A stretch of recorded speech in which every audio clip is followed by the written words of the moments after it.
বালুঘাটে যে রিপোর্টটা করছিলাম এটা সম্পূর্ণ ভুল আসছে। বালুঘাটের রিপোর্টে আসলো সিস্ট হয়েছে। তা আমি ভাবলাম সিস্ট হয়েছে যখন তাহলে চিকিৎসা করলে হয়তো ভালো হয়ে যাবে। তারপর ব্যথা কিছুতেই কমছে না, হাসপাতালে ভর্তি হয়ে ব্যথা কিছুতেই কমছিল না। তারপর আমরা মালদা চলে গেলাম। মালদা যায় যখন রিপোর্ট করলাম, মালদায় রিপোর্টে তোমরা হয়তো ওখান থেকে দেখতেই পাবে, দেখো কলম দিয়ে কালি দিয়ে দাগ দাগ করা আছে। দেখো এখানে দেখাচ্ছে যে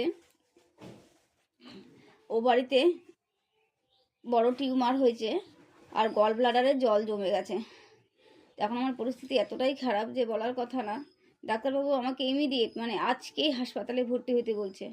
40,000 টাকা লাগবে ভর্তি করতে, অপারেশন করতে, কিন্তু আমাদের কাছে 40 টাকাও নাই। আমাদের পরিস্থিতি খুব খারাপ হয়ে আছে। তোমরা যদি আমাকে একটু সাহায্য করো তাহলে হয়তো আমি আবার বাঁচতে পারবো,